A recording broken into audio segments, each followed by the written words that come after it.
داستان ایمان فروشوں کی قسط نمبر 308۔ بڑی لڑکی نے کہا، اس ویرانے میں کسی کو ہم جیسی لڑکیاں مل جائیں تو وہ انہیں بہنیں اور بیٹیاں نہیں سمجھا کرتا۔ میں نے ان کی جسمانی حالت دیکھی، پھر میں نے مسلمانوں کی یہ کمزوری سامنے رکھی کہ جنات کے معاملے میں یہ قوم توہم پرست ہے۔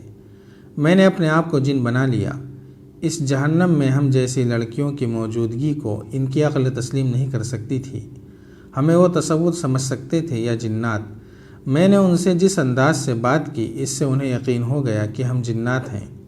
میں اس قوم کی جذباتی کمزوریوں سے واقف ہوں۔ تمہیں ابھی بہت کچھ سیکھنا ہے، ذرا جلدی سیکھ لو۔ ہم نے سیف الدین جیسے چالاک آدمی کو اپنے اشاروں پر نچا دیا ہے۔ یہ تو سپاہی ہیں۔ معلوم نہیں میں کیوں اس فن میں کامیاب نہیں ہو رہی، چھوٹی لڑکی نے کہا۔ میرا دل ساتھ نہیں دیتا۔ کوشش کرتی ہوں کہ تم جیسے کمالات دکھا سکوں، لیکن دل سے آواز آتی ہے کہ یہ فریب ہے۔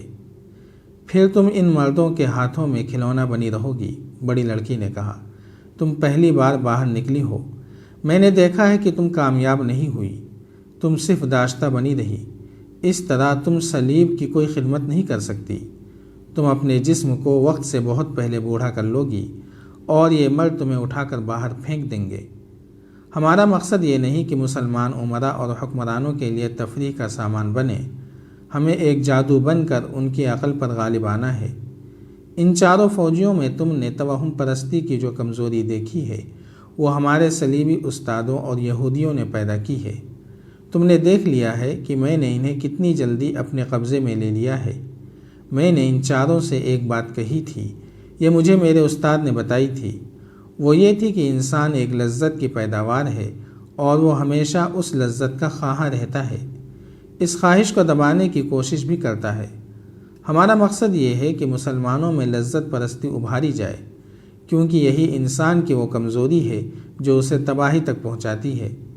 تمہیں وہ رات یاد نہیں جب سیف الدین نے ہماری موجودگی میں اپنے ایک سالار سے کہا تھا کہ وہ اس پر غور کرنا چاہتا ہے کہ صلاح الدین ایوبی سے صلح کر لی جائے؟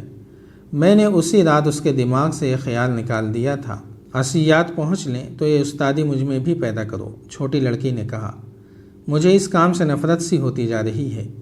میں ان مسلمان حاکموں کا کھلونا بنی رہی ہوں۔ تم دامن بچا لیتی رہی، میں نہیں بچا سکی۔ کبھی کبھی کہیں بھاگ جانے کا ارادہ دل میں تڑپتا ہے، مگر کوئی راستہ نظر نہیں آتا اور کوئی پناہ نہیں ملتی۔ سب کچھ سیکھ جاؤ گی، بڑی لڑکی نے کہا۔ تمہیں میرے ساتھ تربیت کے لیے ہی بھیجا گیا تھا۔ میں نے تمہاری کمزوریاں دیکھ لی ہیں، یہ دور ہو جائیں گی۔ الناصر اپنے ساتھیوں کے ساتھ چلا جا رہا تھا۔ لڑکیوں نے گھوڑے ان سے آگے کر لیے تاکہ یہ چاروں راستے سے ہٹ نہ جائیں۔ وہ ایک آواز میں گیت گاتے جا رہے تھے۔ ریت، مٹی اور پتھر ان کے لیے گھاس بنے ہوئے تھے۔ انہیں کسی دوسری طرف روانہ کر دینا تھا، چھوٹی لڑکی نے کہا۔ انہیں عصیات لے جا کر کیا کرو گی؟ اپنے پیر استاد شیخ سنان کے لیے اس سے بہتر اور کوئی تحفہ نہیں ہو سکتا، بڑی لڑکی نے کہا۔ یہ صلاح الدین ایوبی کے چھاپہ مار ہیں اور جاسوس بھی۔ مجھے خاص طور پر بتایا گیا تھا کہ سلطان صلاح الدین ایوبی کا ایک جاسوس پکڑ کر اس کے ذہن کو اپنے قبضے میں لے لو تو سمجھو کہ تم نے اس کی فوج کے 1000 سپاہی بیکار کر دیے ہیں۔ ایوبی نے اپنے چھاپہ ماروں اور جاسوسوں کو جو تربیت دے رکھی ہے، اس سے وہ اوسط درجہ انسانوں سے بہت اوپر چلے گئے ہیں۔ جسمانی لحاظ سے ان میں غیر معمولی پھرتی اور قوت برداشت ہوتی ہے، اور ذہنی لحاظ سے یہ اپنے فرض کے دیوانے ہوتے ہیں۔ ان چاروں نے جو شب خون مارے اور اس تھکن کے بعد صحرا میں جو مصیبت، بھوک اور پیاس برداشت کی ہے، وہ کوئی اور انسان برداشت نہیں کر سکتا۔ ہماری فوج میں یہ جذبہ نہیں ہے۔ ان چاروں کو میں شیخ سنان کے حوالے کروں گی۔ اس کے آدمی جو اس فن کے ماہر ہیں، ان چاروں کے اسی جذبے اور جسمانی خوبیوں کو اپنی طرف منتقل کر لیں گے۔ تمہیں شاید معلوم نہ ہو کہ صلاح الدین ایوبی کو قتل کرنے کی کئی کوششیں ہو چکی ہیں، مگر کامیاب ایک بھی نہیں ہوئی۔ ان چاروں کو حشیش اور استادی کے ذریعے ایوبی کے قتل کے لیے تیار کیا جا سکتا ہے۔ یہ اس کے اپنے چھاپہ مار ہیں، اس تک رسائی حاصل کر سکتے ہیں۔ کیا صلاح الدین ایوبی پر اس طرح قابو نہیں پایا جا سکتا جس طرح سیف الدین، گمشتگین وغیرہ کو اپنے قبضے میں لیا گیا ہے؟ چھوٹی لڑکی نے پوچھا۔ نہیں، بڑی لڑکی نے جواب دیا، جو انسان لذت سے دستبردار ہو کر ایک مقدس مقصد کو دل میں بیٹھائے اسے ہم جیسی حسین لڑکیاں اور سونے کے انبار راستے سے نہیں ہٹا سکتے۔ ایوبی ایک بیوی کا قائل ہے۔ نور الدین زنگی میں بھی یہی خرابی تھی کہ سلطان ہو کر بھی اس نے گھر میں ایک ہی بیوی رکھی اور مرتے دم تک اس کا وفادار رہا۔ یہی خرابی صلاح الدین ایوبی میں ہے۔ کوشش کی جا چکی ہے، اس پتھر کو موم نہیں کیا جا سکا۔ فلسطین پر قبضہ برقرار رکھنے کا یہی طریقہ رہ گیا ہے کہ ایوبی قتل کرا دیا جائے۔ مجھے ایسے آدمی اچھے لگتے ہیں جو ایک عورت کے وفادار رہتے ہیں، چھوٹی لڑکی نے کہا۔ میں صلیب کی پرستار ہوں اور صلیب کا مقصد سمجھنے کے باوجود کبھی کبھی سوچا کرتی ہوں کہ میں کسی ایک آدمی کے دل میں اتر جاؤں اور وہ میرے جسم اور میری روح کا حصہ بن جائے۔ جذبات سے نکلو، بڑی لڑکی نے اسے ڈانٹ کر کہا۔ اپنے اس عظیم مقصد کو سامنے رکھو جو تمہیں صلیب نے دیا ہے۔ اپنے حلف کو یاد کرو جو تم نے صلیب ہاتھ میں لے کر اٹھایا تھا۔ میں جانتی ہوں تم جوان ہو اور جذبات پر قابو پانا آسان نہیں ہوتا، لیکن صلیب ہم سے یہ قربانی مانگ رہی ہے۔ پر اسرار قافلہ چلتا رہا۔ الناصر اور اس کے ساتھی لڑکیوں کے گھوڑوں کے پیچھے پیچھے گاتے، گنگناتے اور قہقہے لگاتے جا رہے تھے۔ جوں جوں رات گزرتی جا رہی تھی ان کی منزل قریب آتی جا رہی تھی۔ یہ لڑکیاں کون تھیں؟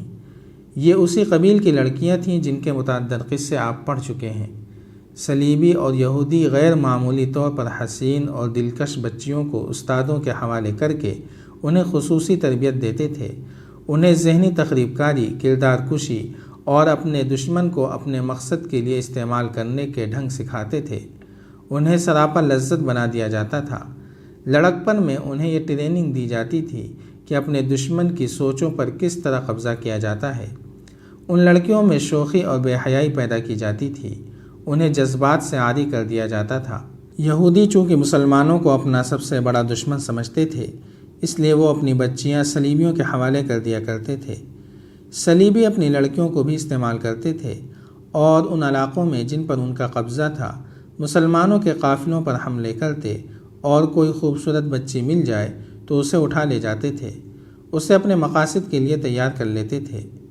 یہ دو لڑکیاں کچھ عرصہ پہلے تحفے کے طور پر صلیبیوں نے والی موصل سیف الدین کو بھیجی تھیں۔ آپ نے دیکھ لیا ہے کہ سیف الدین سلطان صلاح الدین ایوبی کا دشمن تھا۔ ان دونوں لڑکیوں کو اس مقصد کے لیے بھیجا گیا تھا کہ ایک تو جاسوسی کرتی رہیں اور دوسرا یہ کہ سیف الدین کو کبھی یہ نہ سوچنے دیں کہ وہ سلطان ایوبی کے ساتھ صلح کر لے۔ تیسرا مقصد یہ تھا کہ سلطان ایوبی کے خلاف جو مسلمان امراء متحد ہو گئے تھے انہیں اندر سے ایک دوسرے کے خلاف رکھا جائے۔ یہ کام صرف ان دو لڑکیوں کے ہی ذمے نہیں تھا، وہاں صلیبیوں کی پوری مشینری درپردہ کام کر رہی تھی۔ انہوں نے کئی مسلمانوں کا ایمان خرید لیا تھا، یہ مسلمان ان کے لیے کام کر رہے تھے۔ سیف الدین اتحادی فوج کا سالار اعلیٰ بن کر ترکمان کے مقام پر سلطان ایوبی پر حملہ کرنے گیا تو بادشاہوں کے دستور کے مطابق اپنے حرم کی چیدہ چیدہ لڑکیاں اور ناچنے والیاں بھی میدان جنگ میں ساتھ لے گیا۔ یہ دو صلیبی لڑکیاں بھی اس کے ساتھ گئیں۔ انہیں وہ مسلمان اور معصوم سمجھتا تھا، مگر بڑی لڑکی اس کے اعصاب پر آسیب کی طرح غالب آ گئی تھی۔ حرم کی باقی لڑکیوں کو اس نے اپنا غلام بنا لیا تھا۔ سیف الدین نے جنگل میں جا منگل بنایا، وہاں آندھی آئی جس کی آپ تفصیل پڑھ چکے ہیں۔ اس آندھی میں فوزی نام کی ایک لڑکی اپنے بھائی کی لاش گھوڑے پر ڈالے سلطان ایوبی تک پہنچی اور اسے بتایا کہ 3 اتحادی افواج اس پر حملہ کرنے کے لیے پہنچ چکی ہیں۔ سلطان ایوبی نے تیزی سے حرکت کی اور سیف الدین کے لشکر پر حملہ کر دیا۔ آپ پڑھ چکے ہیں کہ سیف الدین کا لشکر بے خبری میں مارا گیا۔ وہاں معرکہ جو لڑا گیا وہ یک طرفہ تھا، میدان جنگ صلاح الدین ایوبی کے ہاتھ تھا۔ سیف الدین اتحادی افواج کی کمان نہ سنبھال سکا، صاف نظر آنے لگا کہ وہ بھاگ جائے گا۔ یہ 2 صلیبی لڑکیاں اس کے ساتھ تھیں، وہ اکیلی نہیں تھیں۔ صلیبیوں کے چند ایک مسلمان ایجنٹ سیف الدین کی فوج میں اچھے عہدوں پر تھے، لڑکیوں کا ان کے ساتھ رابطہ تھا۔ لڑکیاں انہیں اطلاعیں اور خبریں دیتی تھیں اور وہ انہیں صلیبیوں تک پہنچا دیتے تھے۔ انہوں نے دیکھا کہ جنگ کی صورتحال ایسی ہو گئی ہے کہ اتحادیوں کے سامنے پسپائی کے سوا کوئی راستہ نہیں، تو ان دونوں لڑکیوں کو وہاں سے نکالنے کا ارادہ کیا۔ صلیبیوں کی یہ لڑکیاں بہت قیمتی تھیں۔ سیف الدین میدان جنگ میں بھاگا دوڑا پھر رہا تھا۔ حرم کی لڑکیاں اس کی رہائش گاہ میں ایک خیمے میں اکٹھی ہو گئی تھیں۔ یہ 2 صلیبی لڑکیاں الگ کھڑی تھیں۔ ان کے آدمی آ گئے، انہیں 2 گھوڑے دیے، گھوڑوں کی زینوں کے ساتھ پانی کے 4 چھوٹے مشکیزے اور 2-3 تھیلیوں میں کھانے کا سامان باندھ دیا۔ خنجر بھی دیے، لیکن ان کا نہایت کارگر ہتھیار حشیش تھی اور اسی قسم کا ایک اور نشہ جس کا کوئی ذائقہ نہیں تھا۔ کسی کو دھوکے میں پلایا جاتا تو اسے پتہ ہی نہیں چلتا تھا کہ پانی یا شربت میں اسے کچھ اور پلا دیا گیا ہے۔ یہ دونوں نشہ آور اشیاء انہیں اس لیے ساتھ باندھ دی گئی تھیں کہ انہیں کسی مرد کے ساتھ کے بغیر سفر کرنا تھا۔ راستے میں اگر وہ کسی کے ہتھے چڑھ جائیں تو اسے دھوکے میں یہ نشہ پلا کر بیکار کرنا تھا۔ جاری ہے۔ اگر آپ کو یہ قسط وار سلسلہ پسند آ رہا ہے تو لائک، شیئر اور کمنٹ کے ذریعے ہماری حوصلہ افزائی کریں۔ جزاک اللہ خیرا۔